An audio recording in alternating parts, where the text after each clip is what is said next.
Subscribe करिए निगानिया coaching channel को और बेल आइकन को दबाइए सभी मैथ्स के लेक्चर्स, लॉजिक्स और ट्रिक्स से जानने के लिए। दोस्तों इस वीडियो के अंदर हम मेंसुरेशन 3D शुरू करने वाले हैं, पढ़ने वाले हैं। अगर आप न्यू विस्टर चैनल के ऊपर सभी लेक्चर्स की वीडियोस डाल दी गई है मैथ्स के, आप लोग प्लेलिस्ट के अंदर जाकर किसी भी वीडियो को डायरेक्टली एक्सेस कर सकते हैं। सारे ही ट्रिक्स के साथ और लॉजिक्स के साथ पढ़ाए गए हैं। ट्रेडिशनल मेथड से हमने कुछ नहीं पढ़ा है, फॉर्मूला के रट्टे किसी भी चैप्टर में हमने नहीं मारे हैं, कुछ खास चैप्टर्स को छोड़कर। फिलहाल दोस्तों मेंसुरेशन में हम आज पढ़ने वाले हैं 3D मेंसुरेशन। दोस्तों 3D मेंसुरेशन मतलब कि 3D मतलब कि 3 डायमेंशन वाली, ये बात तो आप लोग समझते हो। जैसे एक कमरा हो गया, जैसे ये मार्कर हो गया, ये हो गए 3D। ये जो है ये है 2D। 2D मतलब कि 2 डायमेंशन होती है, एक लेंथ और एक ब्रेड्थ। 3D के अंदर क्या होती है, तीसरी डायमेंशन होती है। मैं ऐसे यहां तक उठा दूं तो ये बॉक्स बन जाएगा और ये बॉक्स क्या होगा, 3D होगा। तो दोस्तों 3 डायमेंशन वाली 2D है, 2 डायमेंशन वाली है, तो उसकी जो यूनिट होगी वो मीटर स्क्वायर, सेंटीमीटर स्क्वायर या फिर किलोमीटर स्क्वायर में चलेंगी। और 3D होंगी तो उनकी यूनिट्स कैसे चलेगी, metre cube, centimetre cube, kilometre cube. Cube क्यों है, क्योंकि 1 मीटर लेंथ के लिए, 1 मीटर ब्रेड्थ के लिए और 1 मीटर हाइट के लिए, तो 3 मीटर हो गया ना। इसमें 2D के अंदर 2 मीटर होते हैं, 1 और 1, इसलिए इसके अंदर मीटर स्क्वायर यूनिट होती है। इसमें 3 मीटर होता है, मीटर क्यूब होती है। 3D के आगे फिर वो बड़ी बातें हो जाती हैं, फिलोसफिकल बातें हो जाती है सारी। कुछ भी हमारे पास अभी तक अवेलेबल है नहीं जो कि 3 डायमेंशन से ऊपर हो। 4th डायमेंशन आइंस्टाइन मानते हैं कि टाइम होता है, मैं भी ऐसे ही मानता हूं। ये मैं क्यों मानता हूं, क्योंकि उन्होंने माना है और उन्होंने मेरे को बात समझा दी है, मैं समझ गया, तो मैं भी ये मानने लग गया हूं कि हाँ 4th डायमेंशन होती है। अब तो 9 डायमेंशन तक की बातें होती हैं आजकल साइंस के अंदर। बहुत अच्छी बातें होती है, बहुत मजा आता है उनको पढ़ने में। लेकिन वो सब बातें कब पढ़ेंगे, जब हमारा कैरियर सेट हो जाए, हम लोग कहीं कुछ नौकरी वगैरह लग जाए, तब इन फिलोसफिकल बातों के अंदर घुसेंगे और उनको जानेंगे बहुत अच्छे से। फिलहाल दोस्तों 3 डायमेंशन होती है। जो सबसे ज्यादा स्टूडेंट्स को डर लगता है 3D में, वो 2 चीज होती है, या तो प्रिज्म से लगता है या फिर पिरामिड से लगता है।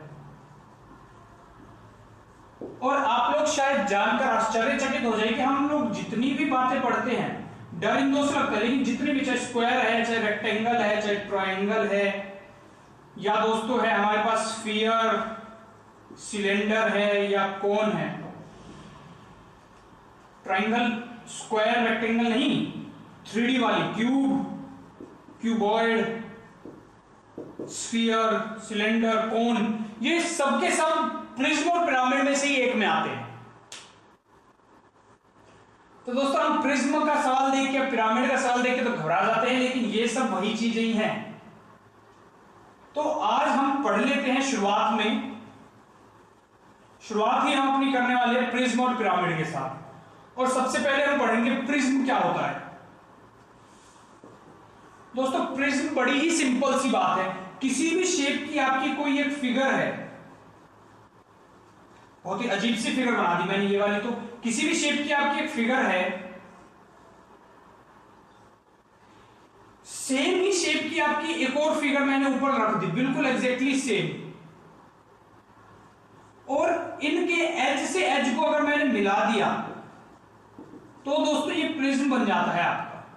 मतलब कि 2 dimensional objects connected vertex to vertex. एक मैंने नीचे स्क्वायर ले लिया, उसके ऊपर यहां पर भी एक स्क्वायर ले लिया, और वर्टेक्स से वर्टेक्स मिला दिए, सारे के सारे जितने भी कोने हैं मिला दिए, तो जो फिगर बनकर आएगी ये दोस्तों होती है हमारे प्रिज्म कहलाती है। तो इसीलिए ही हमारा जो सिलेंडर होता है उसमें क्या होता है, ऊपर एक स्फीयर होता है, ऊपर एक सर्कल होता है, नीचे एक सर्कल होता है। ये 2D डायमेंशन होती है। ये कोने से कोना पूरा मिल जाता है, ये बन जाता है सिलेंडर, और ये दोस्तों कहलाता है, ये प्रिज्म होता है हमारा। सिलेंडर जो होता है वो होता है प्रिज्म। ऐसे ही दोस्तों क्यूब हमारा क्या होता है, प्रिज्म होता है। क्यूबॉइड हमारा क्या होता है, प्रिज्म होता है।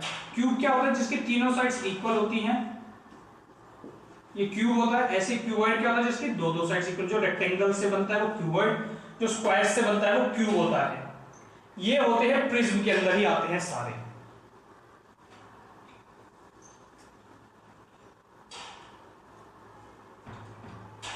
प्रिज्म के बारे में हम बात क्या जानेंगे? अगर मेरे पास सवाल आ गया प्रिज्म का कि सरफेस एरिया बताओ या एरिया बताओ, कर्व सरफेस एरिया बताओ, टोटल सरफेस एरिया बताओ या फिर वॉल्यूम बताओ। सबसे पहले प्रिज्म में इक्विलैटरल ट्रायंगल वाला पढ़ लेते हैं। दोस्तों इक्विलैटरल ट्रायंगल के अंदर हम पढ़ लेते हैं, मान लीजिए ऐसा है मेरा कर्व सरफेस एरिया, ऐसा है मेरा इक्विलैटरल ट्रायंगल, इसका कर्व सरफेस एरिया वो पूछ लेगा। कर्व सरफेस एरिया कौन सा एरिया हो गया? जो कि ऊपर और नीचे का एरिया छोड़ के साइडों का जितना है। कर्व का मतलब होता है घुमावदार, लेकिन हम मेंसुरेशन के अंदर घूम नहीं रहे तब भी मान लीजिए साइडों का एरिया जितना भी होगा, ऊपर और नीचे का छोड़कर जितना एरिया होगा वो कहलाता है दोस्तों कर्व सरफेस एरिया हमारा। दोस्तों कर्व सरफेस एरिया क्या होगा? मेरे को कर्व सरफेस एरिया, ये क्या है? एरिया ही है। एरिया है तो यूनिट क्या होगी उसकी? मीटर स्क्वायर या स्क्वायर वाली यूनिट होगी उसकी। मैं क्या करूंगा, मेरे को चाहिए पूरे का एरिया। पेरीमीटर जो होगा नीचे वाले का पेरीमीटर वन डायमेंशनल होगा, उसको मैं अगर हाइट से मल्टीप्लाई कर दूंगा तो ये बन जाएगी फिगर मेरी टू डायमेंशनल। तो मैं क्या करूंगा, एरिया ऑफ बेस है जो, उसको एरिया ऑफ बेस नहीं, बेस का जो पेरीमीटर है, क्योंकि मेरे को तो इन साइडों का एरिया चाहिए ना, यहां पे जो एक साइड होगी, यहां पर जो एक साइड होगी और इस साइड में भी जो एक साइड होगी, समझ रहे हो? पूरा गोले गोले वाली साइड है, मुझको तो वो सारी साइड्स चाहिए। तो मैं क्या करूंगा कि जो नीचे वाले एरिया का पेरीमीटर है उससे मैं हाइट को मल्टीप्लाई कर दूंगा।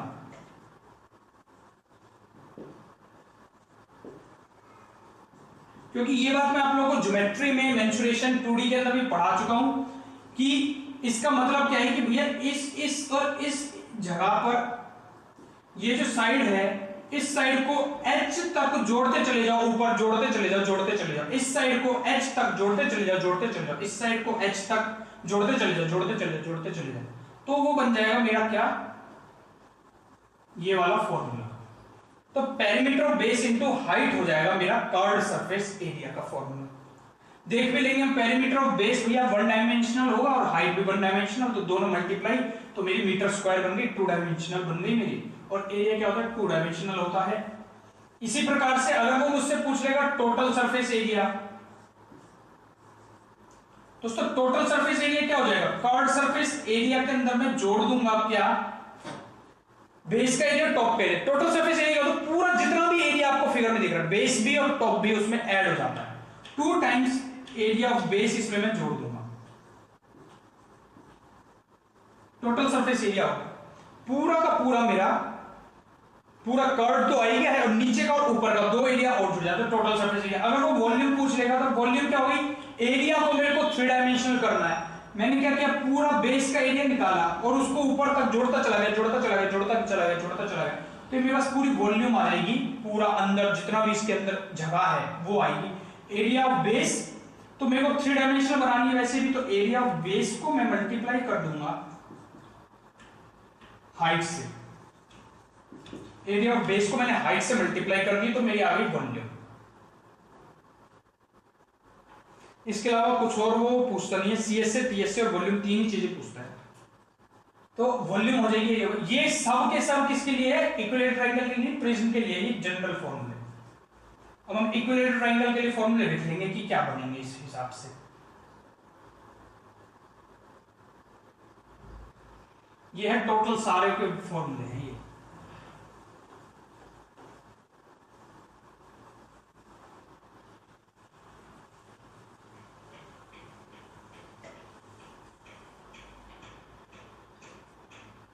तो दोस्तों अब हम कर लेते हैं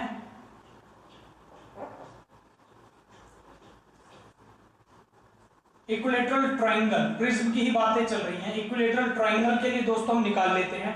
तो हमारा कर्व्ड सरफेस एरिया क्या हो जाएगा? पेरीमीटर ऑफ बेस, बेस का पेरीमीटर यानी कि 3 times side into height, curved surface area हो गया। टोटल सरफेस एरिया क्या हो जाएगा मेरा? 3AH, इसमें मैं 2 बार जोड़ दूंगा क्या? √3/4 साइड स्क्वायर, √3/2 साइड स्क्वायर। ये क्या हो गया आपका? टोटल सरफेस एरिया हो गया। वॉल्यूम पूछ लेगा तो क्या हो जाएगी मेरे पास? बेस का एरिया, बेस का एरिया क्या होता है? √3/4 A², इक्विलैटरल ट्रायंगल का एरिया। इसको मैं हाइट से मल्टीप्लाई कर दूं इंटू एच, तो √3/4 a स्क्वायर इंटू एच हो गया हमारी वॉल्यूम। ऐसे ही दोस्तों अगर मुझसे अब स्क्वायर प्रिज्म की बात करना चाहे वो,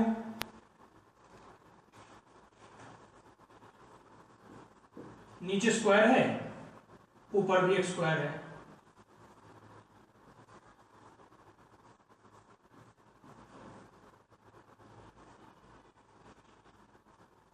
इसका कर्व सरफेस एरिया क्या हो जाएगा?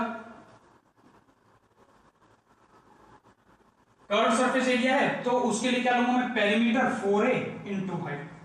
टोटल सरफेस एरिया हो गया क्या? 4ah plus 2 times 4ah plus 2 times area of base a square. और दोस्तों अगर वॉल्यूम पूछ लेगा तो मैं क्या कर दूंगा?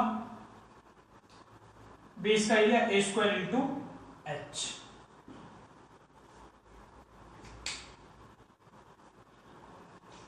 ये किसके लिए है? स्क्वायर प्रिज्म के लिए। तो अब आप लोग समझ गए कैसे करना है। ऐसे CS से TS से वॉल्यूम निकलती है इनकी, वो सवाल में ऐसे ही पूछ लेता है आप लोगों से। दोस्तों हम क्यूब की बात करेंगे। अब जो जनरल फिगर्स होती है उनका भी एक बार फॉर्मूले फटाफट देख लेते हैं। क्यूब भी होता क्या है आप लोगों का? प्रिज्म ही होता है। तो अब आप लोगों को क्यूब की वैसे याद भी होंगी। कर्व सरफेस एरिया क्यूब का क्या होता है? चाहे आप अपने फॉर्मूले से भी डिराइव कर सकते हैं, प्रिज्म वाले से। क्या करेंगे? बेस का पेरीमीटर 4a इंटू हाइट, और हाइट भी क्यूब के लिए क्या होती है? a ही होती है। इसमें ये साइड भी a होती है, ये साइड भी a होती है, ये साइड भी a होती है, भाई क्यूब कहलाता है। तीनों साइड जिसकी इक्वल होती है। तो 4a स्क्वायर हो गया दूसरे शब्दों में। TS से क्या हो जाएगा? 6a स्क्वायर, एक a स्क्वायर नीचे वाला और एक a स्क्वायर ऊपर वाला, 2a स्क्वायर और जुड़ जाएंगे। वॉल्यूम क्या हो जाएगी? a cube. और आप लोग देख भी लीजिए बेस का एरिया क्या होगा? a स्क्वायर, उसको मल्टीप्लाई किससे कर दूं मैं? हाइट से, जो कि मेरी a ही है, तो a क्यूब ही होगी वॉल्यूम। ऐसे दोस्तों ये फॉर्मूले डिराइव हुए हैं। सबसे बेसिक जो लॉजिक समझना होता है पेपर पॉइंट ऑफ व्यू से नहीं, वैसे जनरल नॉलेज के लिए, क्या कि अब मेरे को वॉल्यूम बनानी है तो मैं बेस के एरिया को जोड़ता चला गया कहां तक? एक हाइट तक, जितनी उसकी हाइट थी, तो इसलिए वो क्यूब में आगे। इसीलिए इसी प्रकार से सारे फॉर्मूले डिराइव हो गए फिर दुनिया के अंदर, जब ये वाली बात समझ में आई। ऐसे ही क्यूबॉइड का अगर फॉर्मूला पूछ लेगा कोई तो, अब मैं दोस्तों आप लोगों को फटाफट ये फॉर्मूले लिखवा देता हूं, अब आप लोगों को समझ में तो आई है। क्यूबॉइड के लिए CS से क्या होगा? 2 into length plus breadth into height. TS से क्या हो जाएगा दोस्तों? 2 into LB plus BH plus HL। Volume क्या हो जाएगी दोस्तों? Length breadth height. कोई पूछना चाहेगा तो देख सकते हैं। बेस के एरिया लेंथ इंटू ब्रेड्थ, और इसको मैं h तक मल्टीप्लाई कर दूंगा तो लेंथ ब्रेड्थ हाइट।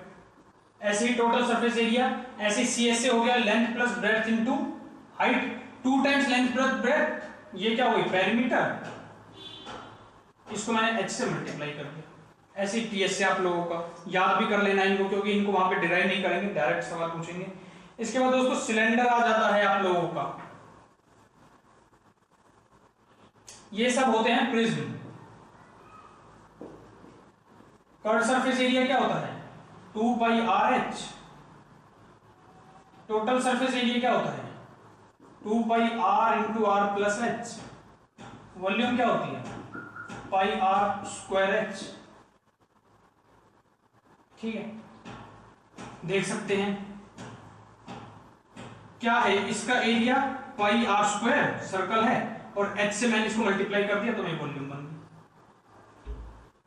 इसी प्रकार से इसका पेरीमीटर क्या होता है? 2πr, हमने पढ़ लिया है 2 डिमेंशनलेशन। इसको h से मल्टीप्लाई कर दूंगा, मेरा CS से आ गया। ऐसे बनते सारे फॉर्मूले। इतने ही पढ़ने हैं हमको प्रिज्म। आगे अब हमारे आ जाएगा पिरामिड। प्रिज्म के बारे में हम लोगों ने जान लिया, 2 डायमेंशनल 2 फिगर्स ऊपर नीचे रख दी है, वर्टेक्स से वर्टेक्स मिला दिए, मतलब सब कुछ मिला दिया है, उसको 3D का रूप दे दिया, तो वो बन जाता है प्रिज्म। और पिरामिड क्या होता है कि जो बेस है इसकी सारी वर्टेक्स किसी एक कॉमन पॉइंट से जोड़ दी जाए। तो ये बन जाता है आप लोगों का पिरामिड। पिरामिड हम लोगों ने बहुत देखे भी है इजिप्ट के अंदर, और भी बहुत सारे पिरामिड है दुनिया में जिनको छुपा दिया गया है। तो ये हो गया है आप लोगों का पिरामिड। पिरामिड के लिए आप लोगों के फॉर्मूले निकालने के लिए क्या जरूरत पड़ती है? एक पड़ती है स्लैंट हाइट की जरूरत। इसको L से रिप्रेजेंट करते हैं, जो टेढ़ी वाली हाइट होती है वो। सीधी हाइट तो H हो जाएगी। अब देख लीजिए, आप समझ लीजिए, ये आपका एरिया है, ऐसे टेढ़ी लाइनें जो लग रही होंगी, जो ऐसे ये एरिया है, तो ऐसे टेढ़ा एक पॉइंट पे मिल रहे होंगे ना, वो एक बीचों बीच सीधी मिल रही होगी, वो तो हाइट हो गई। ये आपकी स्लैंट हाइट होगी। तो स्लैंट हाइट की इसमें जरूरत पड़ती है। फॉर्मूला कैसे याद करेंगे? बिल्कुल सिंपल, प्रिज्म की तरह ही होता है। CS से पहले क्या करेंगे हम? पेरीमीटर ऑफ बेस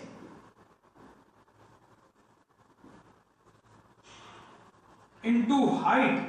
और दोस्तों देखिए, ये सब क्या है कि ये एक पॉइंट पे मिल रहे हैं, तो जैसे जैसे हम ऊपर बढ़ते जाएंगे हमारा एरिया घटता चला जाएगा, घटता चला जाएगा, घटता चला जाएगा। तो ये एक्चुअल में आधा हो जाता है वहां तक पहुंचते पहुंचते। तो हाफ से मल्टीप्लाई कर देंगे सिंपली, तो आपका CSA का फॉर्मूला आ गया। जस्ट आपको हाफ से मल्टीप्लाई कर देना है, जो आप लोगों ने फॉर्मूला पढ़ा है, जो आप लोगों ने फॉर्मूला पढ़ा है प्रिज्म के अंदर, उसका हाफ कर देंगे। ये तो आपके कर्व सर्विस एरिया आ गया आपका। और दोस्तों इसके अंदर हाइट की जगह स्लैंट हाइट होती है। मैंने जैसे बताया ना अभी कि पिरामिड में हमेशा स्लैंट हाइट यूज होती है, ये याद रखना है। तो उसमें H होती थी, यहाँ पे L आएगी स्लैंट हाइट, टेढ़े वाली।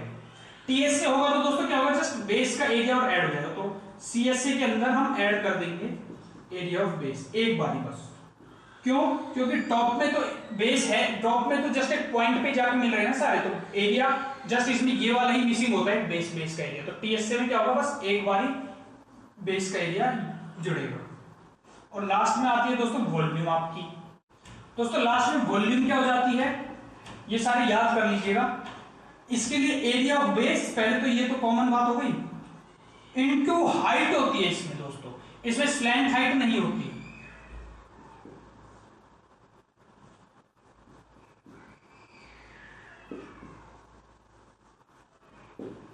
और दोस्तों ये वॉल्यूम हो जाती है 1/3। तो वॉल्यूम 1/3, ये जब ऊपर तक पहुंचता है इस पॉइंट तक, तो वॉल्यूम 1/3 घट चुकी होती है पूरे ओवरऑल के अंदर। क्योंकि देखिए इस प्रकार से है, एक्चुअल में ये एक ऐसे होना था और एक ऐसे होना था, और ये 3 डायमेंशन में होता है। तो एक पोर्शन ये, एक पोर्शन ये दो पोर्शंस कम हो जाते हैं, 1/3 ही बचता है, 1/3।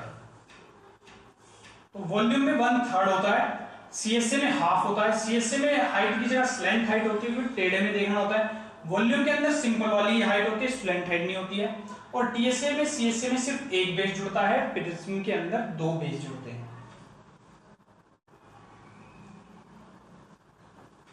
तो दोस्तों अब हम 2 प्रिज्म के फॉर्मूले पढ़ लेते हैं। एक तो जो ट्रायंगुलर बेस वाला होगा,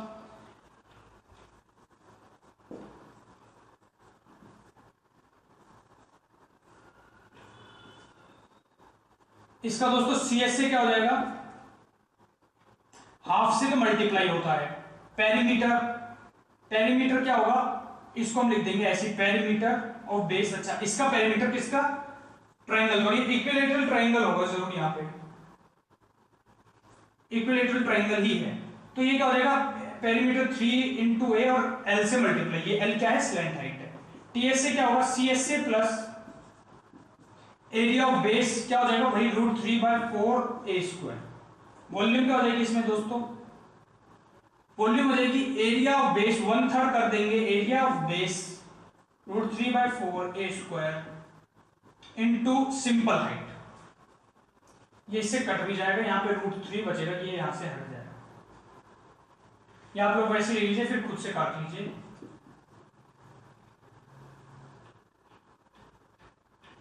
वॉल्यूम TSA एंड हमारा CSA हमने यहां पे मेंशन कर दिया है।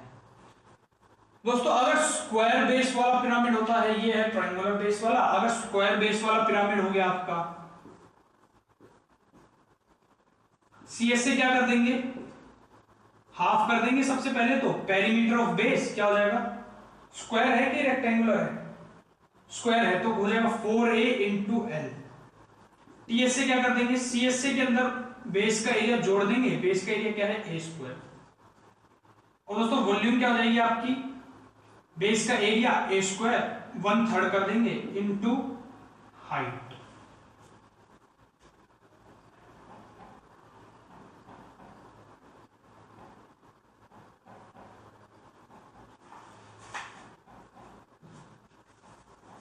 ऐसे दोस्तों अगर अब इसमें पिरामिड में कौन सी कॉमन फिगर होती है, जनरली जानी जाने वाली कोन।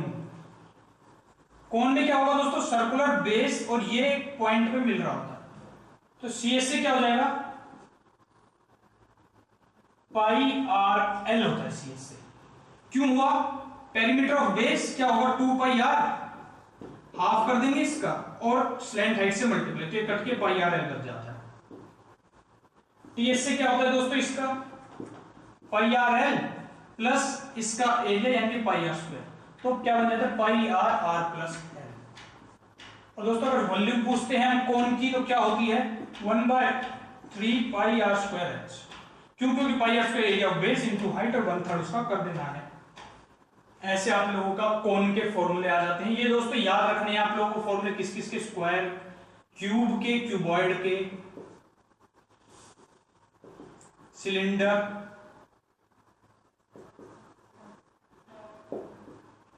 कोन, ये जो 4 कॉमन फिगर्स होती है इनके फॉर्मूले हमेशा याद रहने चाहिए। बाकी सारे पिरामिड या प्रिज्म में से सवाल आएगा तो अब हम लोग जान गए हैं कैसे हमको उनके फॉर्मूले के आंसर निकालने हैं, डिराइव करना है। अब दोस्तों कुछ स्पेशल बातें, ये दोस्तों जनरल बातें थी, बेसिक्स थे, बेसिक्स पढ़ लिया हमने मेंसुरेशन के 3D के। अब दोस्तों कुछ स्पेशल टाइप के जो सवाल आते हैं उनको कुछ को हम डील करने वाले हैं अब इस चैप्टर के अंदर। मैं ले लेता हूं एक ब्रेक, उसके बाद हम आगे कंटिन्यू करते हैं। आइए दोस्तों आगे बढ़ते हैं। मैं एक ब्रेक के बाद आया हूं, आप लोग भी चाहें तो ब्रेक ले सकते हैं। दोस्तों सिलेंड्रिकल टैंक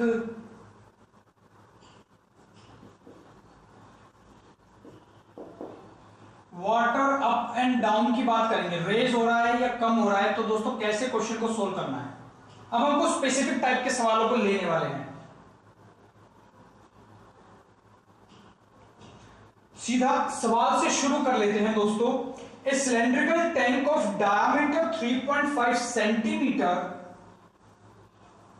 एक टैंक है सिलेंडर की शेप में जिसका डायमीटर है 3.5 centimetre, is full of water of 11 liter, full of water. If 11 liter of water is drawn off, अगर इस भरे में से 11 लीटर हमने वाटर निकाल लिया, then water level in tank will drop by, तो वाटर लेवल कितना डाउन चला जाएगा। सवाल दोस्तों आ गया आप लोगों को समझ में। वो क्या कह रहा है कि इस टैंक है पूरा भरा हुआ ऊपर तक पानी से। अब क्या हुआ है कि मैंने इसके अंदर से 11 लीटर पानी निकाल लिया, तो पूछ रहा है कि पानी का लेवल कितना डाउन चला जाएगा। देखिए दोस्तों वाटर की यूनिट तो लीटर में होगी, लेकिन दोस्तों जो ये सिलेंडर की वॉल्यूम हो गई है, हमारे पास बॉक्स दे देगा वो कोई भी क्यूबिकल फॉर्म का, क्यूब जैसा फॉर्म वाला, या आप लोगों को दे देगा क्यूबॉइडल या कोन दे देगा, किसी भी प्रकार का आपको शेप दे देगा, वो होगा सेंटीमीटर क्यूब में या मीटर क्यूब में। ये क्या कहेंगे हम इसको, यूटेंसिल, बर्तन जो भी आप लोगों का होगा, या टैंक ही बोल लीजिए, टैंक जो होगा वो होगा मीटर क्यूब में। तो दोस्तों हमको क्या करना पड़ेगा, लीटर और सेंटीमीटर क्यूब के बीच का रिलेशन निकालना पड़ेगा। तो इन केस ऑफ वाटर, पानी के केस में 1 लीटर वाटर इक्वल टू होता है 1000 सेंटीमीटर क्यूब। दोस्तों ये बात आप लोगों को याद कर लेनी है कि पानी के केस में 1000 लीटर क्यूब, 1000 सेंटीमीटर क्यूब होता है 1 लीटर के अंदर।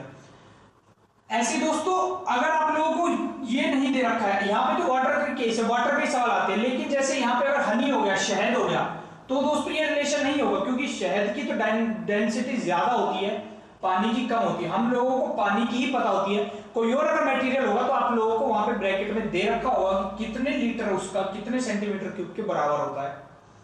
आजकल भविष्य में कैसे भी चेंजेस हो सकते हैं, तो हो सकते हैं वो मटेरियल चेंज कर दे, नहीं तो आज तक तो पानी का ही आया है। अगर मिल्क का आएगा तो मिल्क की डेंसिटी अलग होगी, अगर नहीं दे रखी है तो आप लोगों को यही डेंसिटी मानकर सोल्व कर लेना है सवाल को। दोस्तों 1 लीटर वाटर में 1000 सेंटीमीटर क्यूब होता है। अगर कभी मीटर क्यूब की जरूरत पड़गी तो 1/1000 मीटर क्यूब। क्यों? क्योंकि 1000 सेंटीमीटर क्यूब है, मीटर क्यूब में चेंज करना है। 100 से डिवाइड करूंगा, फिर 100 से और फिर 100 से, तो आप लोगों के 3 जीरो कट जाएंगे, 3 जीरो बचेंगे। तो मीटर क्यूब में भी आप लोग इस प्रकार से लिख लीजिए।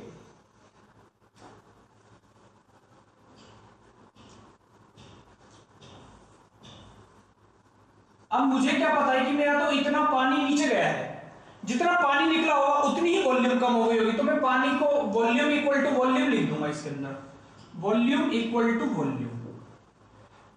सिलेंड्रिकल टैंक की वॉल्यूम मेरे पास क्या हो जाएगी, मैंने मिटा दिया diagram, pi R square H equal to, दोस्तों उसने बताया कि कितना पानी निकाला है, 11 लीटर, 11 लीटर। ठीक है दोस्तों, पाई आर स्क्वायर एच को मैं लिख दूंगा 22/7। सिलेंडर की मेरे को सारी डिटेल्स में दे रखी है। 3.5 डायमीटर है तो रेडियस के लिए मैं इसका कर दूंगा आधा, फिर 3.5/2 इंटू एच।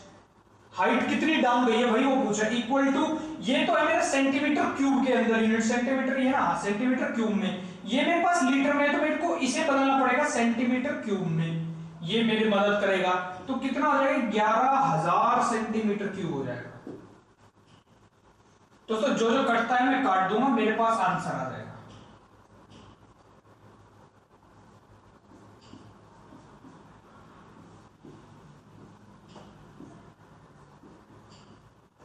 दोस्तों h की वैल्यू आ जाएगी 40,000/35। मैं दोस्तों इसको सोल्व कर लूंगा, 8000/7 सेंटीमीटर आंसर आ जाएगा। इसको आप फ्रैक्शन में लिख लेंगे, ये जितना भी बनता है। इस प्रकार से दोस्तों ये वाला सवाल हो जाएंगे। पानी ऊपर नीचे, जस्ट आपको क्या करना है, वॉल्यूम इक्वल टू वॉल्यूम कर देना है। यहां वॉल्यूम होगी आपकी टैंक की, इस साइड वॉल्यूम आपकी हो जाएगी वाटर की, और दोस्तों लीटर को आपको सेंटीमीटर क्यूब में चेंज कर लेना, क्वेश्चन को सॉल्व कर लेना है।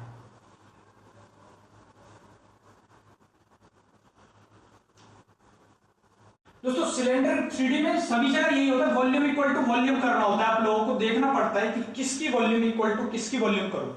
लगभग सभी इस प्रकार के सवाल होते हैं। अगला सवाल हम ले लेते हैं, marble of diameter 1.4 centimetre are dropped into a cylindrical beaker containing some water.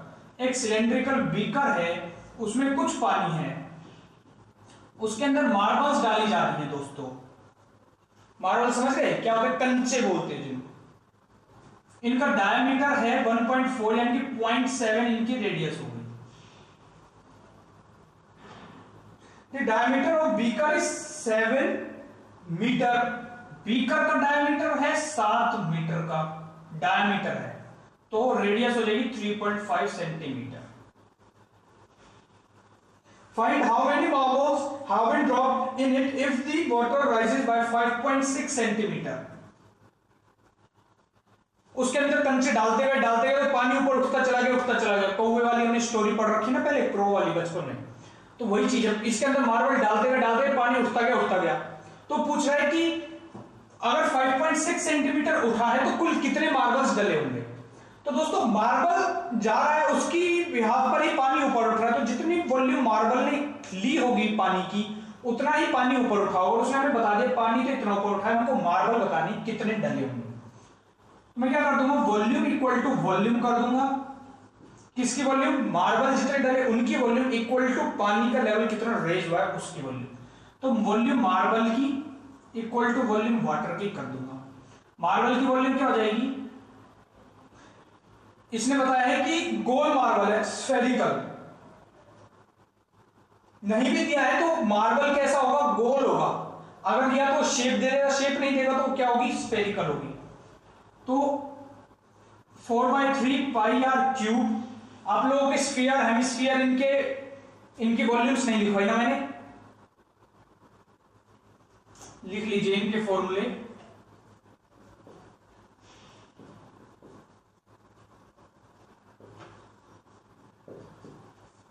दोस्तों स्फीयर की वॉल्यूम्स क्या होगी,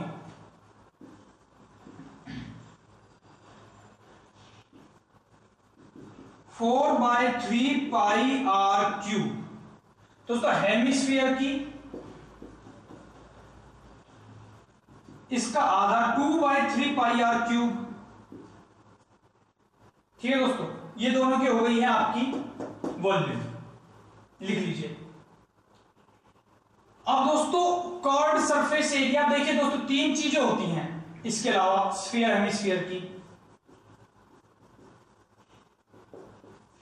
दोस्तों स्फीयर की कर्व्ड सरफेस एरिया वही टोटल सरफेस एरिया, दोनों सेम ही होते हैं स्फीयर के। क्यों? क्योंकि वो गोल ही होती है, पूरी बॉल होता है, उसके अंदर कुछ ऊपर या नीचे टॉप साइड तो होती नहीं है, तो वो कर्व्ड सरफेस एरिया भी बोलते हैं उसको, टोटल सरफेस एरिया। हेमिस्फीयर की दो होंगी, एक होगा कर्व्ड सरफेस एरिया और एक होगा टोटल सरफेस एरिया। हेमिस्फीयर आपको दिखेगा इस प्रकार से। ठीक है दोस्तों, स्फीयर का curved surface area, total surface area क्या होता है, 4πr²। दोस्तों हेमिस्फीयर का टोटल सरफेस एरिया क्या होता है, ये वाला नीचे वाला और ये पूरा इसका गोला भी ऊपर वाला भी, ये हो गया टोटल सरफेस एरिया। तो ये हो जाता है 3πr²। और दोस्तों इसका कर्व्ड सरफेस होता है 2πr², इसका हेमी का। ये दोस्तों इनके कर्व्ड सरफेस एरिया के फॉर्मूले होते हैं और ये होते हैं दोस्तों इनकी वॉल्यूम के फॉर्मूले।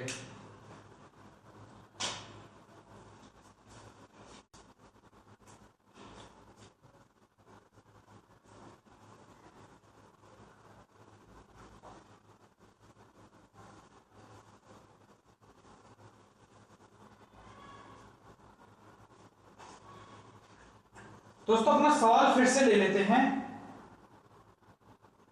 तो मार्बल की वॉल्यूम हो जाएगी आपकी 4/3πr³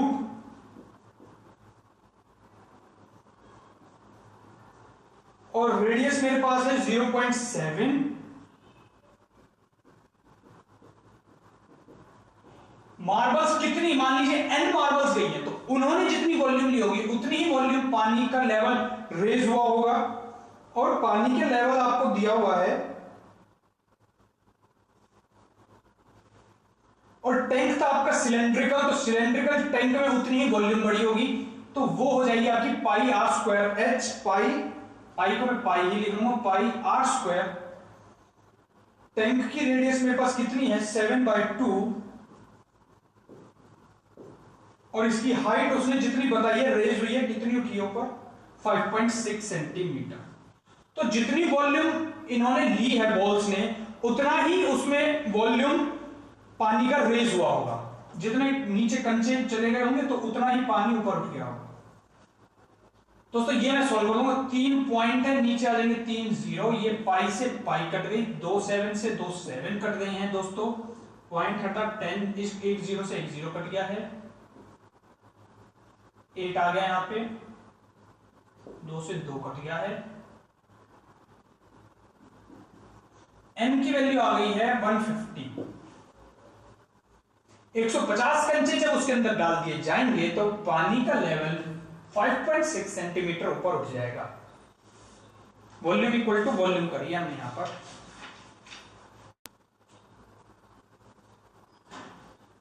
दोस्तों आगे और खास सवाल देखते हैं। मेरे पास सवाल है अगला, cylindrical can whose base is horizontal and is of internal radius 3.5 centimetre. एक सिलेंड्रिकल टैंक है और 3.5 सेंटीमीटर इसकी रेडियस है। contains sufficient water so that when a solid sphere is placed inside water just cover the sphere. The sphere fill in the can exactly the depth of water in the sphere before. दोस्तों इसने क्या कहा, इसके अंदर इतना पानी भरा हुआ था कि जब इसके अंदर एक स्फीयर डाला गया है,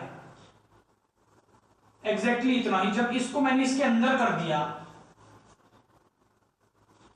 तो पानी का लेवल उतना ही हो गया जितना कि स्फीयर था।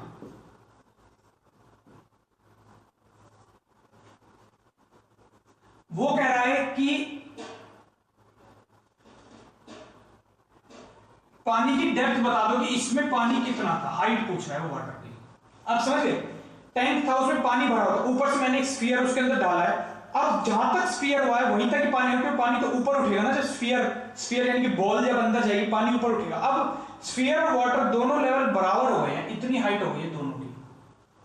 वो कह रहे हैं कि पानी पहले कितनी हाइट तक था ये बता दीजिए। इसमें काम की बात क्या है दोस्तों कि इस डायग्राम के अंदर मेरे पास उसने कह दिया है कि जहां तक आपका गोला आया है वहीं तक का ही वाटर है। तो इस केस के अंदर मैं पानी की हाइट कितनी होगी, जितना इस स्फीयर का डायमीटर होगा। और स्फीयर इसने कहा है कि ये एग्जैक्टली फिट हो रहा है, यानी कि इसकी रेडियस थी 3.5 सेंटीमीटर, इतना ही चौड़ा था ये, जितनी चौड़ा सिलेंडर है इतनी चौड़ाई थी। तो स्फीयर की ये रेडियस भी 3.5, ये भी 3.5, तो टोटल हो गई 7 सेंटीमीटर स्फीयर की हाइट। दोस्तों स्फीयर की हाइट है 3.5 सेंटीमीटर की, 7 सेंटीमीटर की। अब मैं क्या करूंगा,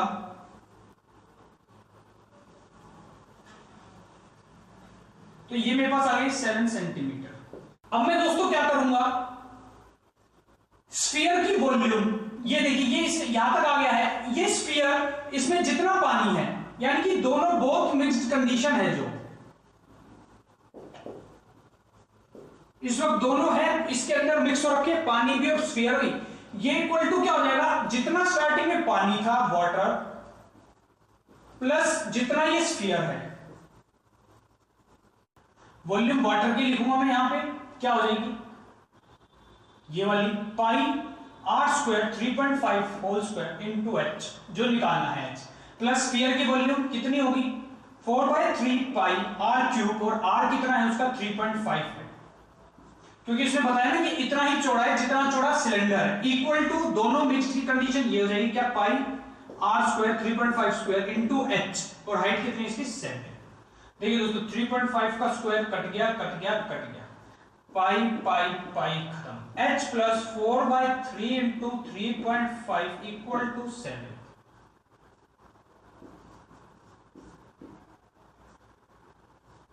h आ जाएगा आपका 7 माइनस 14/3, 7/3 आ गई आपकी हाइट, 2 1/3। यूनिट जो भी है वो हम लिख देंगे यहां पे सेंटीमीटर। दोस्तों इस प्रकार से हो जाएंगे, volume plus volume equal to volume हमने यहां पर भी लगा दिया है।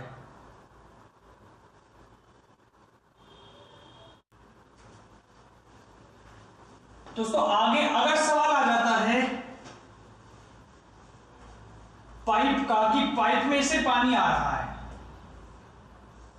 स्पीड है v स्पीड से, दोस्तों सवाल लेते हैं हम, जस्ट हम यहां पे क्या करते हैं, स्पीड इनटू टाइम से डिस्टेंस की, डिस्टेंस क्या होता है स्पीड इनटू टाइम, और वो डिस्टेंस ही क्या होगा एक्चुअल में, कि कितना पानी है इतनी दूरी में, कितना पानी था, वही इक्वल टू जो नीचे बीकर रखा होगा उसकी volume, volume equal to volume करनी है हमको यहां पर भी। दोस्तों मेरे पास कोई सवाल तो है नहीं अवेलेबल। ये क्या है कि ये है मेरा पाइप है, पाइप में से पानी आ रहा है बीकर में, वो पूछेगा कि बीकर की वॉल्यूम बताओ, यहां पे मैं क्या कर दूंगा, वो कहेगा कि इतनी स्पीड से पानी आता है, v स्पीड से पानी आता है, t टाइम में भरता है ये टैंक को, तो बता दीजिए टैंक में पानी कितना होगा। तो मैं इस पे लगा दूंगा वॉल्यूम इक्वल टू वॉल्यूम, ये वाली वॉल्यूम, तो यहां पे वॉल्यूम क्या हो जाएगी इसकी, ये क्या है एक सिलेंड्रिकल पाइप है, तो क्या हो जाएगी पाई आर स्क्वायर एच, रेडियस ये मेरे को इस पाइप की देके रखेगा, यहां पे मैं आर स्क्वायर बोला दूंगा, और एच में दोस्तों क्या लगा दूंगा मैं, स्पीड इनटू टाइम लग जाएगा, कितनी स्पीड से आ रहा है कितने टाइम में आ रहा है, स्पीड इनटू टाइम क्या होता है, डिस्टेंस, यूनिट क्या होती है किलोमीटर या फिर मीटर होती है। यही हम चाहे पाइप कैसा भी है, हम मान रहे हैं कि ये पाइप इतना लंबा है, वहां तक इतनी दूर तक 2 किलोमीटर लंबा पाइप है, उसके अंदर जितना पानी किसी भी मोमेंट पे होगा वो सारा का सारा इसमें डल गया।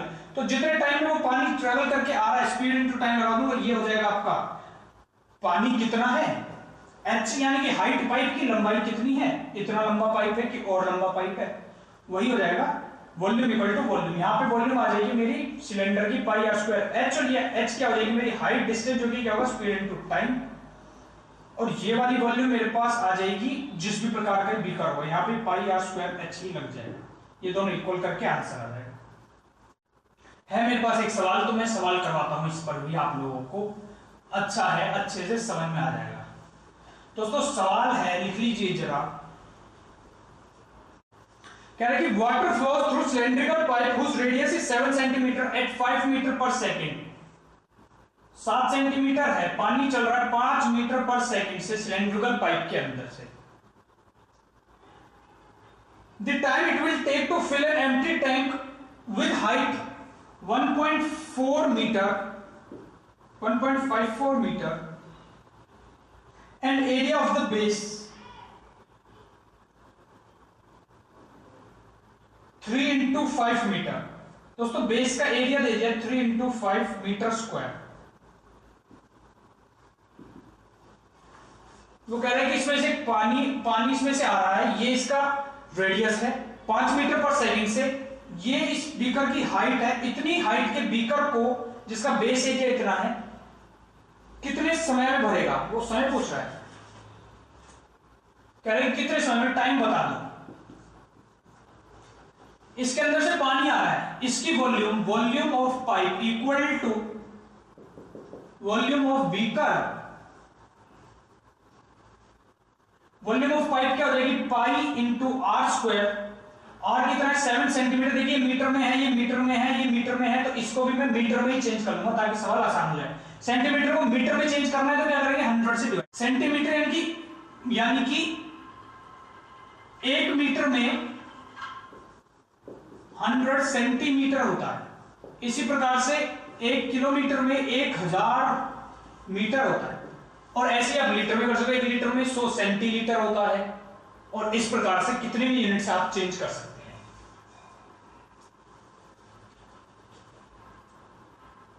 यहां पे आपका लग जाएगा पाई आर स्क्वायर एच।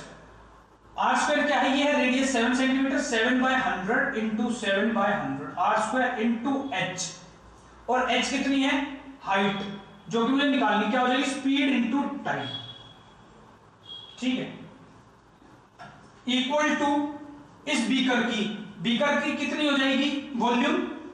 अब मुझे नहीं पता कि सिलेंड्रिकल बीकर है या किस फॉर्म का बीकर है, मुझे जस्ट पाइप का बता दिया था, लेकिन मुझको इसका बेस एरिया दे दिया है और मेरे को दे दिया हाइट, तो मैं इसके ऊपर लगा दूंगा अपना प्रिज्म का फॉर्मूला, क्या होता है base area 3 into 5 into height 1.54, ये इस बीकर की वॉल्यूम, इन दोनों को मैं रख दूंगा इक्वल,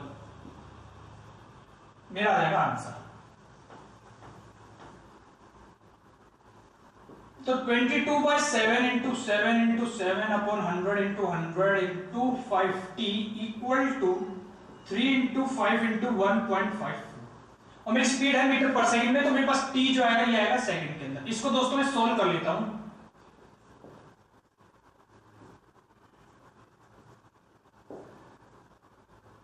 कट गया दोस्तों, ठीक है, टाइम आ गया दोस्तों मेरे पास 300 second.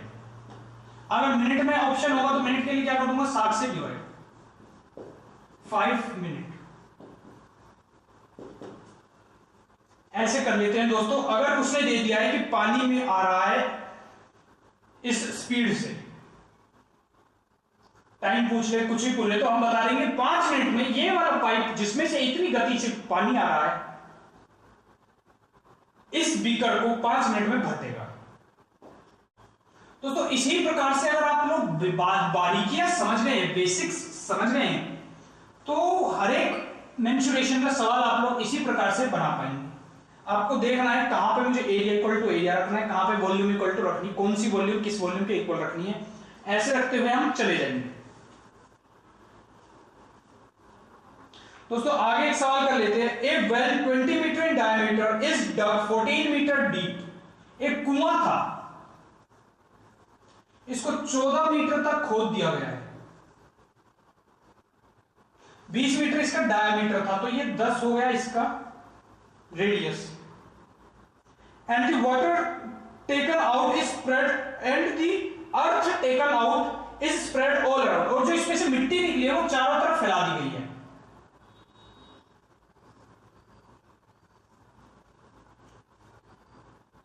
To a width of 5 metre, 5 metre width की दूरी तक, 5 मीटर इधर भी फैली होगी, 5 मीटर इस साइड भी, यहां पर भी 5 मीटर फैली होगी।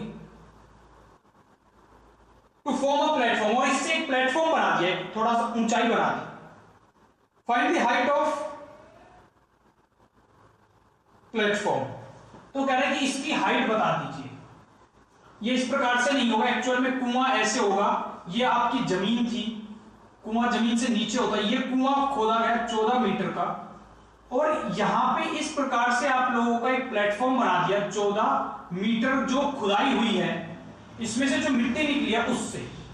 ये विड्थ है 5 मीटर की इसकी, ये है 10 मीटर। ये कह रहे हैं कि कितना ऊंचा प्लेटफॉर्म बना होगा, हाइट बता दीजिए। तो मैं सिंपली क्या करूंगा, वॉल्यूम इक्वल टू वॉल्यूम कर दूंगा।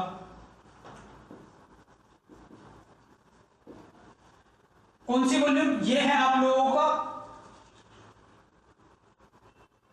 कुआं, कुएं में से 14 मीटर तक की वॉल्यूम निकली है। पहले मैं देखूंगा इसमें से कितनी मिट्टी निकली है, कितनी मिट्टी निकलेगी, pi R square into H equal to, अब ये प्लेटफॉर्म में कितनी वॉल्यूम खर्च हुई होगी, वही मिट्टी कितनी डाली हुई होगी, हाइट मेरे पास आ जाएगी।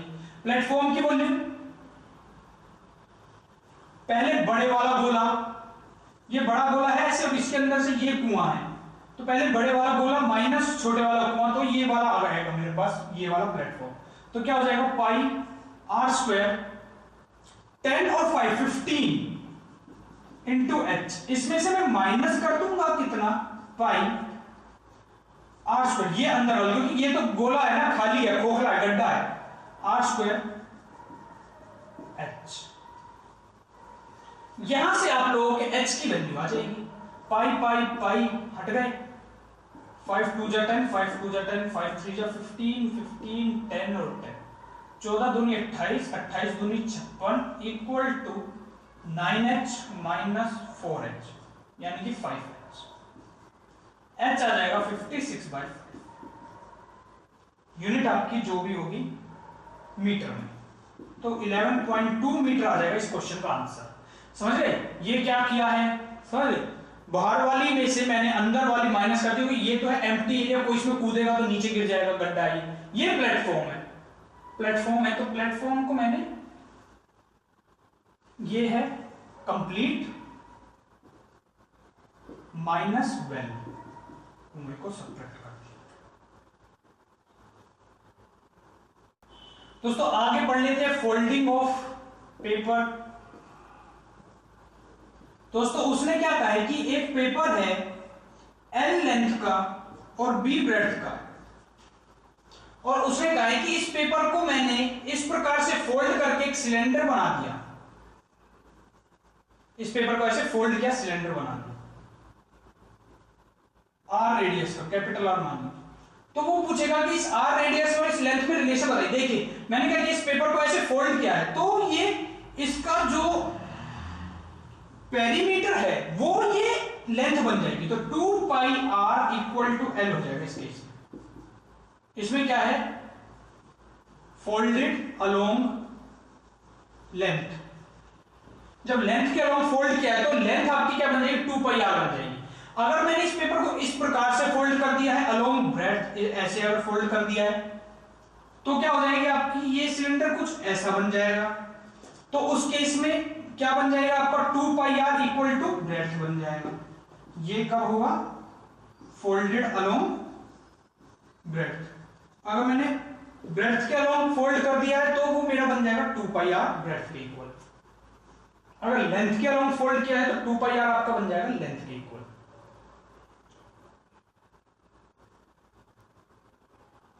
ऐसे पेपर फोल्डिंग हो जाएगी। यहां पे आप 2 फॉर्मूला याद रख देंगे, एल आपको दे रखा होगा तो आप रेडियस निकाल पाएंगे, रेडियस दे रखी होगी तो आप लेंथ निकाल पाएंगे। ऐसे वो बता देगा कि मैंने इसको फोल्ड किया है ब्रेड्थ के अलोंग, ब्रेड्थ के अलोंग फोल्ड किया है तो ब्रेड्थ आ जाएगी आपकी, अगर ब्रेड्थ पूछेगा तो। दोस्तों आगे अब हम बहुत ही खास एक और पढ़ लेते हैं, काफी लोग नहीं पढ़ाते उसको, फ्रस्ट्रम के बारे में पढ़ लेते हैं दोस्तों, थोड़ा सा मुश्किल भी होता है। आप लोगों ने अगर नाम सुना हो पहले, फ्रस्ट्रम क्या होता है दोस्तों? कोन है, कोन के फॉर्मूले तो सारे लिख लिए हमने, इसमें कहीं से भी पैरेलली मैंने इसको काट दिया ऊपर से, तो मेरा ये बन जाएगा एक फ्रस्ट्रम। ये दोस्तों फ्रस्ट्रम होता है, इसके ऊपर एक आधा सवाल आ जाता है मुश्किल, ठीक है दोस्तों। इसमें कुछ खास बातें होती है। सबसे पहले ये मान लीजिए कैपिटल एच है और ऊपर वाला स्मॉल एच है, दोस्तों निकलता तो फ्रस्ट्रम है लेकिन ऊपर वाला स्मॉल एच है। ऐसे इस पूरे की रेडियस मान लीजिए कैपिटल आर है, इसकी है स्मॉल आर। ये पूरे की स्लैंट हाइट है कैपिटल एल और इसकी स्लैंट हाइट है स्मॉल एल। दोस्तों ये ऊपर वाला और ये पूरे वाला, ये ट्रायंगल्स होते हैं दोस्तों सिमिलर आपस में, तो इसलिए हमेशा क्या हो जाता है दोस्तों, capital R upon small R equal to capital H upon small H equal to capital L upon small L. ध्यान दीजिएगा कि फ्रस्ट्रम की वॉल्यूम, फ्रस्ट्रम की यूनिट्स नहीं है ये है जो फ्रस्ट्रम का ऊपर वाला पोर्शन बच गया है एक्स्ट्रा, जिसको हम फेंकने वाले हैं, उसकी यूनिट्स हैं ये, स्मॉल वाली और कैपिटल वाली इस पूरे की है। ये दोस्तों फ्रस्ट्रम के बारे में है, कभी कभी ये काम आ जाता है आप लोगों के।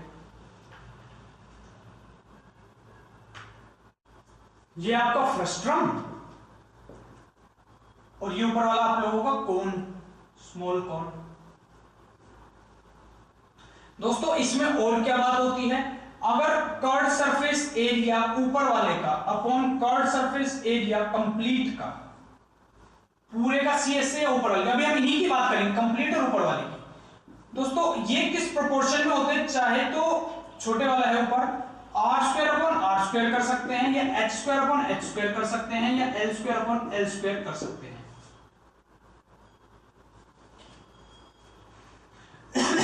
दोस्तों एरिया है टू डायमेंशनल होगा, इसलिए टू डायमेंशनल वाली यूनिट्स। ऐसे ही दोस्तों वॉल्यूम में चलता है, छोटे वाले की वॉल्यूम अपॉन पूरे की वॉल्यूम इक्वल टू क्या होती है, R cube upon R cube कर सकते हो, या H cube upon H cube कर सकते हैं, या L cube upon L cube आप लोग कर सकते हैं।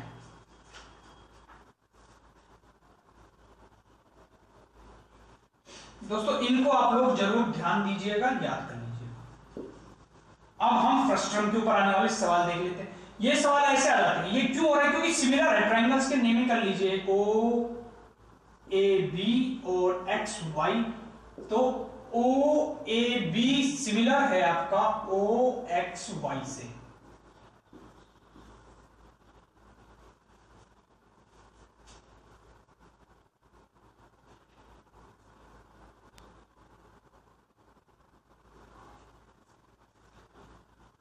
दोस्तों फ्रस्ट्रम की वॉल्यूम, कर्व सरफेस एरिया, उनके फॉर्मूलों को पढ़ लेते हैं, देख लेते हैं।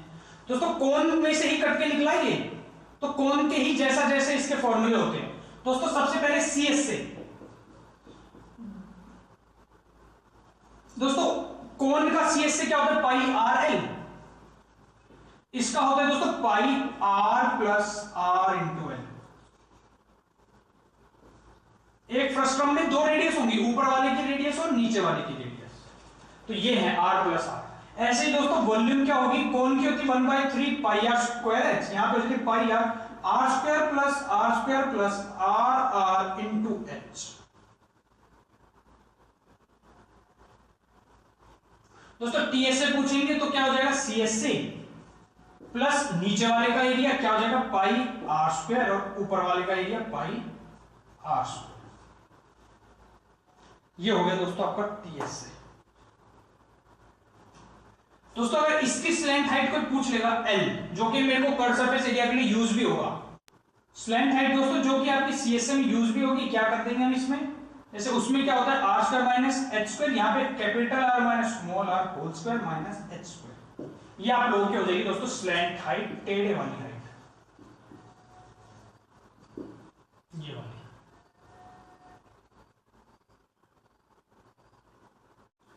दोस्तों एक किस प्रकार के सवाल आते हैं, आपको दे रखा है कोन, इसको 3 पार्ट्स में डिवाइड कर दिया इक्वल हाइट पे। ये मान लीजिए H1 हाइट, H2, H3।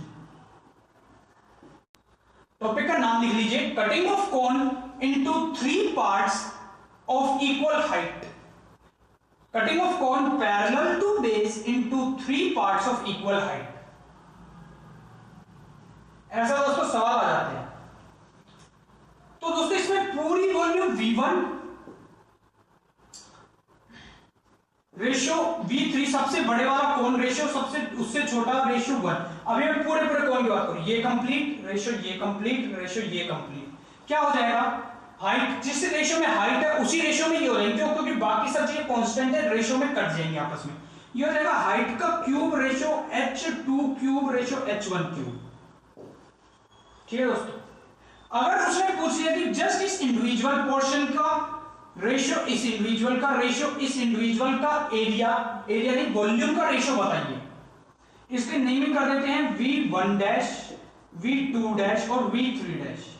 अगर इनकी वॉल्यूम के रेशियोज पूछ लिए तो मैं क्या कर दूंगा, V3 dash ratio V2 dash ratio V1 dash equal to क्या हो जाएगा, H3 cube minus H2 cube ratio H2 cube minus H1 cube ratio H1 cube.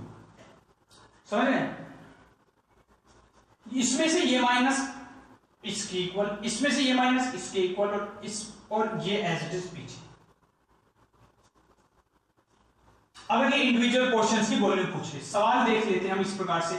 जैसे रेशियो दे दिए हैं, ये है 3, ये है 2 और ये है 1, इक्वल में काटा है तो इनकी सेंटीमीटर में ये या तो 6 फिर उसका आधा, या तो ये चलेंगे कि 9 6 और 3, 2 4 6 में चलेंगे, या 3 6 9 में चलेंगे, या 4 8 12 में चलेंगे, इस प्रकार से ही चलेंगे।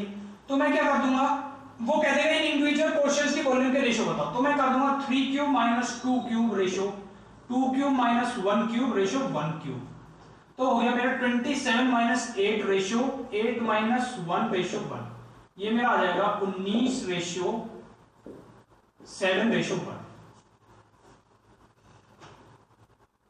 ठीक है दोस्तों, अगर दे दिया कि इक्वल, उसी प्रकार का इन 5 इक्वल पार्ट्स, अगर 5 इक्वल पार्ट्स में काट दिया तो दोस्तों कुछ नहीं होगा, इसी प्रकार से चलेगा V5 dash ratio V4 dash, ये सारे कैसे होंगे, H5 cube minus H4 cube ratio H4 cube minus H3 cube, और दोस्तों इसी प्रकार से ये चलते चले जाएंगे। 5 इक्वल पार्ट्स में काट दे, कितने 3 में काटते हैं वैसे जनरली, 5 में काट दे, 4 में काट दे, 6 में काट दे, हम इसी ही प्रकार से हर एक सवाल को करते चले जाएंगे। ये क्या था कि इक्वल हाइट्स के ऊपर कट मार दिए, पहले 5 सेंटीमीटर ये काट दिया, फिर अगला 5 सेंटीमीटर, फिर अगला 5 सेंटीमीटर। अगर दोस्तों इक्वल वॉल्यूम के हिसाब से वो काटता है, अगला सवाल ये भी हो सकता है कि वॉल्यूम के रेशियोज इक्वल है, अभी क्या थे हाइट के रेशियोज इक्वल, अगर वो दे देता है कि वॉल्यूम के रेशियोज इक्वल है, काटा 3 भी प्रकार से है,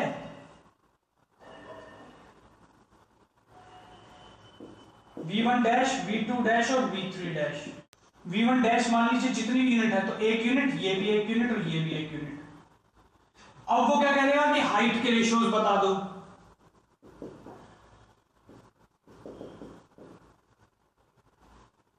तो इसमें क्या हो गया, पूरा कंप्लीट का 3:2:1, ये इक्वल टू किसके हो गया, H3 dash ratio H2 dash ratio H1 dash H1 cube H2 cube H3 cube, क्योंकि वॉल्यूम है तो क्यूब के प्रोपोर्शन में बाकी सारी चीजें कांस्टेंट है, कट जाएंगी। तो यहां से मेरे पास क्या आ जाएगा, cube root 3 ratio cube root 2 ratio 1। तो ये होते हैं हाइट के रेशियोज। ये कौन से हैं, कंप्लीट वाले, इतना इतना और इतने का।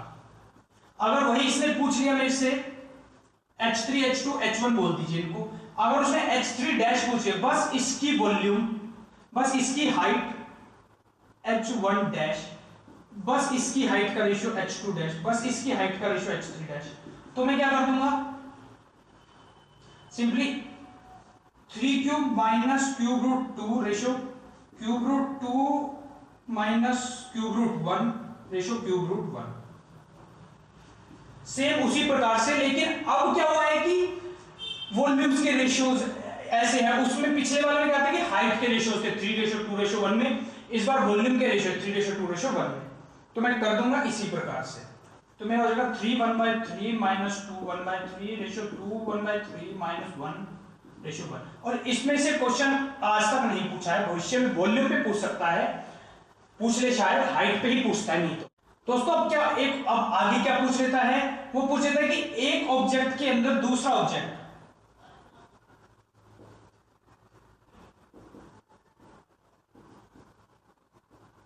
जैसे वो पूछ लेगा कि सिलेंडर के अंदर मैक्सिमम किस वॉल्यूम का कोण आ सकता है। तो सिलेंडर के वॉल्यूम πr²h रेशियो कोण के वॉल्यूम 1/3 πr²h। तो इनके बीच का कोई रेशियो पूछ लेगा तो क्या आ जाएगा 3:1। तो 3 गुना होगा सिलेंडर, तो उसमें 1 गुना क्यूब आएगा। इनमें वो पूछता क्या है कि रेशियो ऑफ वॉल्यूम बताओ of outer and inner object. Ratio volume बताओ आउटर और इनर ऑब्जेक्ट का। तो रेशियो वॉल्यूम होगा ये, जैसे अब उसने और दे दिया आपको, स्फीयर डाल देते, मान लीजिए सिलेंडर के अंदर ये है सिलेंडर, उसने कहा है कि इसमें मैक्सिमम साइज का जो स्फीयर आ सकता था मैंने डाल दिया। तो मैक्सिमम साइज का कौन सा आएगा कि r रेडियस का है, स्फीयर तो बिल्कुल गोल होता है, जितनी रेडियस होगी उतने ही साइज का मैक्सिमम साइज का जो स्फीयर होगा वो r का ही होगा। तो इसका r इधर रेडियस r इधर, तो इसकी हाइट जो होगी स्फीयर की वो मैक्सिमम क्या होगी 2r के इक्वल। तो मैं यहां वॉल्यूम रख दूंगा पहले सिलेंडर की πr²h रेशियो स्फीयर की क्या हो जाएगी 4/3 πr³ और सिलेंडर की हाइट कितनी हो जाएगी आपकी इसके लिए, जो होगी 2r।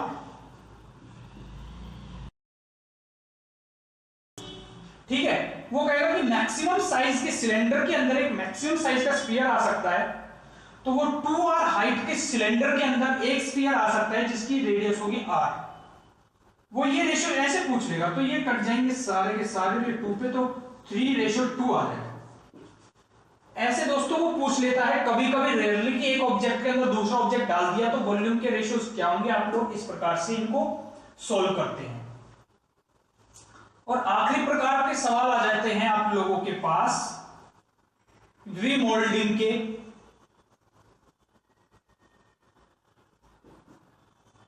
अर्थात कि एक ऑब्जेक्ट को दूसरे में बदल दिया, मेरे पास क्वेश्चन होगा तो मैं डायरेक्टली वही करवा देता हूं। मेल्टिंग एंड रिमोल्डिंग, मेल्ट किया पिघला के और दूसरी शेप में बना दिया। सिलेंडर था उसको पिघलाया और उसको बना दिया कोन। तो जस्ट आपको वॉल्यूम इक्वल टू वॉल्यूम करनी है। उसमें भी सिलेंडर था कोन में बना दिए, छोटे छोटे कोन्स में, तो बताइए कितने। यहाँ क्या करेंगे, एक बड़ा स्फीयर था उसके अंदर से छोटे छोटे स्फीयर्स बना दिए, तो बताओ छोटे स्फीयर्स कितने बनेंगे।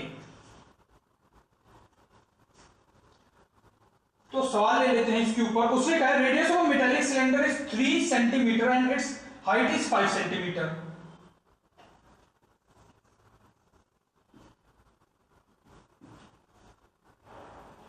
This melted and molded into small cones, each of height 1 centimeter and radius 1 millimeter. Find number of cones. तो बताओ कोन टोटल कितने होंगे। मैं क्या करूंगा, पाई r² h इक्वल टू कोन का रख दूंगा पाई r²। मिलीमीटर है तो 10 से डिवाइड सेंटीमीटर बन गए ये, इंटू h हाइट 1, पाई से पाई कट गए। ये कितने होंगे तो n से मल्टीप्लाई, कि ये छोटे छोटे है ना तो कुछ n नंबर्स के होंगे, कितने होंगे यहाँ, और ये कोन है तो 1/3 से मल्टीप्लाई, तो आपका आ जाएंगे यहाँ पे n आ जाएगा, ये इधर चले जाएंगे, 5 के 15 जी 45 इंटू 3 90 13500। इतने कोन्स बन जाएंगे सिलेंडर में से। वॉल्यूम इक्वल टू वॉल्यूम रखना होता है हमको यहाँ पर। पूरी 3D मेंसुरेशन में लगभग सारे ही सवाल होते हैं वॉल्यूम इक्वल टू वॉल्यूम रखने से। दोस्तों मेंसुरेशन हमने यहां पे खत्म कर लिया है, जब पर सब प्रकार के सवालों को हमने देख लिया है, डील कर लिया है। कुछ एक आधे रेयरली बच जाते हैं तो वो बिल्कुल ही स्पेसिफिक टाइप के सवाल होंगे, उनका आप लोग सॉल्यूशन पढ़ के जान लेंगे उनके अंदर किस प्रकार से है। हर एक टाइप के जो खास खास थे और जो थोड़े कम खास भी थे वो सारे के सारे मैंने यहां पे करवा दिए हैं। दोस्तों मैथ्स का लगभग पूरा सिलेबस हम लोगों ने यहां पे खत्म कर लिया है। उम्मीद है आप लोग ऐसे ही आगे भी समर्थन करते रहेंगे जैसे अब तक किया है। दोस्तों कैसे लगा है आपको मैथ सीरीज हमारे चैनल की, आप लोग नीचे कमेंट में बता सकते हैं। कितना आप लोगों को इस मैथ सीरीज से लाभ हुआ है आप लोग नीचे कमेंट में बता सकते हैं। उम्मीद कर रहे हैं हम आप लोग इस चैनल को थोड़ा बढ़ाने में सहयोग करेंगे, इसको शेयर करेंगे दूसरे लोगों के साथ, सोशल मीडिया के ऊपर शेयर करेंगे। यूट्यूब पे कहीं आपको चांस मिलता है इस चैनल के पक्ष में कुछ रखने का तो उम्मीद है आप लोग रखेंगे। ये जो एक मुहिम चलाई गई थी वो अब एक अंजाम तक पहुंची है। काफी लंबा समय इसके ऊपर बिताया है, बहुत सारे हमने कठिनाइयों को झेला है। चैनल बीच में सस्पेंड भी रहा है 1 महीने के लिए, लेकिन उम्मीद थी कि गलत नहीं है तो रीएक्टिवेट हो जाएगा, हो गया है। बहुत लोगों के चैनल सस्पेंडेड ही हैं अब तक भी। आप लोगों ने बहुत समर्थन किया उस समय, इसी प्रकार का समर्थन आगे भी भविष्य में भी देते रहे। दोस्तों एक चैनल है हमारा लॉजिक लवर्स, वो भविष्य में कुछ ना कुछ जलवा दिखाने की उम्मीद है उस चैनल से भी। मैं उसके ऊपर बहुत से नए विचारों को व्यक्त करने का विचार बनाया हुआ है, विचारों को व्यक्त करने का विचार। तो दोस्तों आप लोगों से पूरी उम्मीद है आप लोग उस चैनल के साथ जुड़ेंगे, आप लोग भी उस चैनल के साथ जुड़ जाइए। उस पर जो भी नई बातें होंगी हम प्रस्तुत करने की पूरी कोशिश करेंगे। ये सीरीज दोस्तों एक कोशिश थी एक छोटे से व्यक्ति की देश में कुछ बदलाव करने की, एक जो एजुकेशन को लेकर सिस्टम में बिल्कुल जाम लग गया था कि कुछ लोगों तक ही वो बातें पहुंच रही थी, उनको सब तक पहुंचाने की, जो मोनोपोली देश के अंदर बनाई हुई है उसका खंडन करने की, जो बातें हर किसी को पता होनी चाहिए लेकिन कुछ लोगों ने जिन बातों के ऊपर कैप्चर कर रखा है, आगे उन बातों को पहुंचाया नहीं जाता है, उन बातों को हर एक व्यक्ति तक पहुंचाने की आशा कर रहे हैं। भविष्य में इसको और बड़ा बनाया जाएगा और लोगों तक, गांव गांव तक इन बातों को पहुंचाने की कोशिश की जाएगी, लेकिन वो बहुत बड़ा मिशन होगा और उसके लिए बहुत सारे बड़े बड़े स्टेप्स लेने पड़ेंगे। कोशिश की जाएगी कि इस चीज को जितना अच्छे से और जितना और लोगों तक पहुंचाया जाए, पहुंचाने की कोशिश हो। आप लोग भी इस मुहिम का हिस्सा बनिए, हम लोगों की मदद करिए, जितनी आप लोगों से हो पाए समर्थन करिए। अभी तक भी आप में से बहुत सारे व्यक्ति ने बहुत ज्यादा समर्थन किया है, बहुत ज्यादा सपोर्ट किया है। आशा है आप लोग इसी प्रकार से भविष्य में निगानिया कोचिंग चैनल को, यदि निगानिया कोचिंग कुछ बनता है उसको और मुझको अपना समर्थन देने की पूरी कोशिश करेंगे। आप लोगों को किस प्रकार का यहाँ पे आनंद का अनुभव हुआ है, किस प्रकार से आप लोगों को शिक्षा प्रदान की गई है, उसके बारे में आप लोग कुछ जितने अच्छे विचार व्यक्त कर पाएंगे कहीं पर भी, उसके लिए बहुत बहुत आभारी रहेगा ये चैनल। ये मेरा व्हाइट बोर्ड और ये मेरा मार्कर। फिलहाल के लिए इतना ही दोस्तों, बहुत बहुत धन्यवाद आप सबका।